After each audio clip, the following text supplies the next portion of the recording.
কেমন মুসলমান? আপনি তাদেরকে ভালোবাসেন? আপনি কি আল্লাহ মানলেন? আপনি আল্লাহকে মানলেন?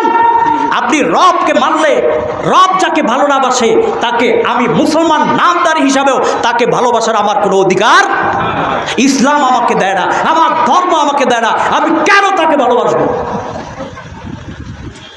এই জন্য ভালোবাসতে হবে কার জন্য? আল্লাহ যাকে ভালোবাসে তাকে আমরাও ভালোবাসি। মান আহাব্বা লিল্লাহ, আল্লাহর জন্য হবে ভালোবাসা। ওয়ামান আবগাদা লিল্লাহ, আল্লাহর জন্য হবে ক্রোধ, রাগ, গুসা। স্বৈরাচারী করেছো, দেশের সাথে বেঈমানি করেছো, তাহলে এই জন্য আমরা আল্লাহর জন্যই তোমাদের সাথে রাগ গুসা করলাম। ঈমান আকীদা ঠিক করবা, আল্লাহর রাস্তা বের হয়ে দাও, ইসলামের ছায়াতলে চলে আসো, মানুষের হক বুঝিয়ে দাও। আমরা আল্লাহর জন্য তোমাদেরকে ভালোবাসি। অতএব আল্লাহ